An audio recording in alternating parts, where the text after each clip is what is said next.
Hey guys, how you doing? This is JP Sarikolia coming to you once again with another episode of Age of Heroes, my podcast. Welcome. Thanks for listening. Whether you're listening through iTunes, Stitcher, or Spreaker, or whether you're watching this through YouTube, thank you very much. Thanks for your support. Before we get into the details of today's podcast, I want to thank those that support me financially. Thanks for your continued support. It really keeps me in the air. And if you are considering supporting this channel, you can do so through Patreon, PayPal, and GoFundMe. All the links are down below. So now let's get into it, because definitely I'm excited for today.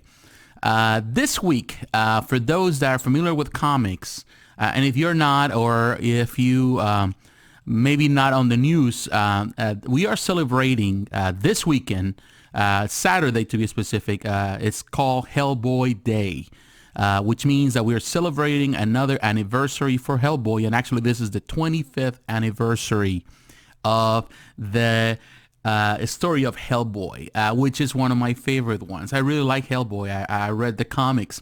I'm not an expert of Hellboy. I haven't read all the comics, but particularly I read all the classic comic stories and some of the newer ones.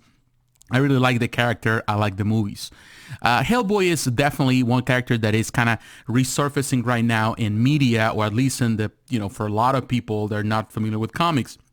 We have the movie that is coming next month. Really excited to watch this movie. Definitely looking forward to it. But definitely we're celebrating the 25th anniversary. And of course, Dark Horse is pretty much doing a big festivity, and of course in all the comic book shops local in the US and also probably in Canada and other parts of the world going to celebrate the day. And the way they're celebrating, you are getting, there's a new edition, which actually is free for those are a participant. Those stores are a participant, a free edition, the 25th anniversary, in this case, of the original Seed of Destruction, which was the original or the first run of the first story arc of Hellboy. It's going to have a new cover by Mignola, but also Dave Stewart is going to be the colorist. So definitely, if you have a local comic book shop, I do recommend you to stop by on Saturday for your free copy if they have them, and definitely support the comic book shops, and also support Dark Horse or any other publisher in there. Definitely, it's good news. And the reason why I'm bringing this up, of course, first because I love Hellboy story and I'm excited for the movie. But definitely, it really, just thinking about that, it's been 25 years. The book was published initially back in 1994. So it's been a while. And sometimes people have this tendency to think that a lot of these comic book stories or these new heroes, or superheroes or supervillains or whoever, are just a new thing. And they're not. They've been here for a while. Hellboy's been here since the 90s, an important time in comics. And 25 years is something that is not, that can be said lightly. Even when he was interviewed, Mignola, he mentioned that he never thought this character will take, the way it did. And the fact that now he's waiting for a third movie, and the fact that he's been so popular among readers, it really tells a lot about the longevity and the necessity of comic book stories. And the people are hungry for different stories besides the norm, besides the things that we normally see, like the classic superhero stories. And this is the reason of today's podcast, because I want to talk about it, because Hellboy is not a single case. There are many stories out there that are still being printed that are as important, as intrinsical to comic book stories or comic book lore as as Marvel or DC or Image Comics. Sometimes you hear all the time people saying, well, comics are dying, comics are dead, comics are no longer like they used to be. And yes, comics have changed, have evolved. That doesn't mean necessarily that comic book stories are still existing and there's new characters out there, or characters that probably are not as famous or as popular because they're not on the big screen, like, in Hollywood, like, Marvel or DC. But there are characters that are bigger than life, that they are as important, as intrinsical, and they have stories to tell that are really engaging. And Hellboy is one case. 25 years has proven it. But also, I just just recently got I saw on Instagram, what's the name? I forgot. Stan Sakai. I'm sorry if I forget for a moment. Stan Sakai, he mentioned there, it's in November, actually, we're celebrating the 35th anniversary of Usagi Yojimbo, which is definitely another great character also that has been published by Dark Horse Comics for quite a while. In this case, Sakai, he just last week actually announced that he is going to enter into a new deal with IDW, where they're going to produce a new run of Usagi, which is definitely great news for the fans of Usagi. But 35 years. It's 35 years. You look at the Teenage Mutant Ninja Turtles, for example. They've been, since the 80s as well, close to 35 years probably. And they're so popular, and they have really created this big market. They started with the comics, of course. They translated into the cartoons, into video games, into movies. They're big, but there's so many franchises out there, and sometimes we forget that there's great comics that are published by not by Marvel or DC, but they're published by small. They're pretty much owned by a single creator, and they published by all these different companies, whether it's Image, whether it's IDW, whether it's Dark Horse Comics. You have Invincible, which is definitely a good one too. It's been out for a while, but also you have like the Savage Dragon, that owned by Larson. A favorite of mine for many years, still in print. You have McFarlane stuff. You have, the Spawn stuff. There's so many companies producing so many different stories. Dark Horse Comics has a big array of comics. Recently, I just watched, and I'm been wanting to review the show, The Umbrella Academy. I didn't know anything about The Umbrella Academy. Well, I knew about the comic book story, but I never really cared much about it, because I love Dark Horse Comics. I never really read the comic. I have the first copy that is given to you for free, but I never really even read it. I didn't care much about it. But the show really brought my attention to it. And even before I finished the show, I just watched an episode with my wife. I said, let me go first and read the book, and then I go back and watch the show. So that's what I did. I went, purchased the entire collection, and read it all. And definitely, it's not, I would say, the best or the craziest, but I love what, the story is different. Takes a lot of inspiration from Hellboy, inspiration from the League of Extraordinary Gentlemen, the Doom Patrol. It takes a lot of inspirations from all these different things, and the art is great. And I really liked it. I feel that, and not only that, Dark Horse Comics produced so many stories. For many years, I loved Dark Horse Comics for Star Wars. Definitely great stories. So this is the thing where sometimes I feel a lot of people are fighting with Star Wars new stuff, because they say, well, it's the worst thing that ever happened to Star Wars. In my mind, I'm thinking maybe it's because you don't care. All you ever did was to watch the original trilogy, and you haven't read even the comics. Because the comics are different. There's so many new stories, Elseworld stories within the Star Wars. Some of things are different, stories of heroes and also villains. And Dark Horse was pretty much the creator of many of them for many, many years. Before, of course, Disney took over, and they pretty much grabbed the rights, and they take them from the hands of Dark Horse and give it to Marvel. But that was just until, 2 years ago, 3 years ago.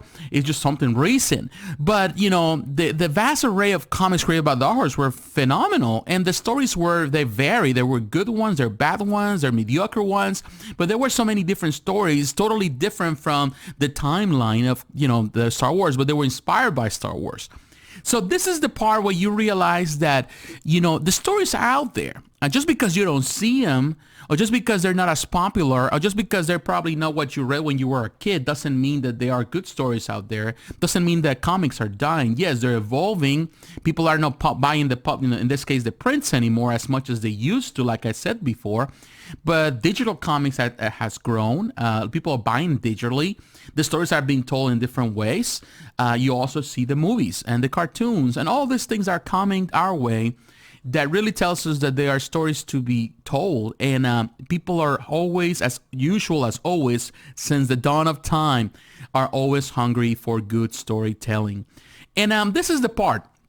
To me, I can tell you one thing. Sometimes when I hear people, all the doom, the doom and gloom preachers, like I said before, the ones that say that the world is falling and the world is ending and everything and that it happens, I feel that they see on this narrow view, they have this narrow view of the world, and they see the world as just falling apart and not seeing the good that is out there as well. Yeah, there is bad in this world. There's a lot of pain in this world, but there's also a lot of good in this world. And people are still hungry, desperate for good news, for good stuff, for good messages, for good stories. And there are companies out there that are publishing comic book stories, which is another form of storytelling, that are really compelling. Stories are compelling and they have a message. Not everything is good. Not everything is perfect. Not everything is to everyone's liking. But there are stories out there that need to be explored. And comic books are not dying, I would say. They're just simply moving and evolving with the times. But there are a lot of creators out there, more than ever, there are a lot of creators out there producing their own content, whether it's web comics, whether it's their own stories published by different companies. They own the rights. It's their money. They're making money by creating these stories. And there's a lot of wonderful things out there that need to be told.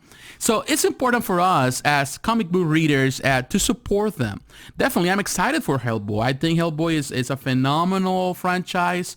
It's not perfect. It's a bit dark. Yes, it is. Not for everyone. But there's a lot of stories to be told. Dark Horse Comics produce a vast array of stories where you can get. You can also check with IDW. IDW has a vast array of things for, they have different comics. That they have the Ghostbusters. They got the Teenage Mutant Ninja Turtles. They produce stuff for Transformers. They have their rights right now for Disney, so they're producing stuff for Disney, for more and more children, inspired stuff. And they're reprinting stuff. But Image Comics as well has a vast array of productions. You have Aspen Comics, Cenosco, a little bit darker too. But there's so many publishers, Boom Productions. There's so many companies, Dynamite.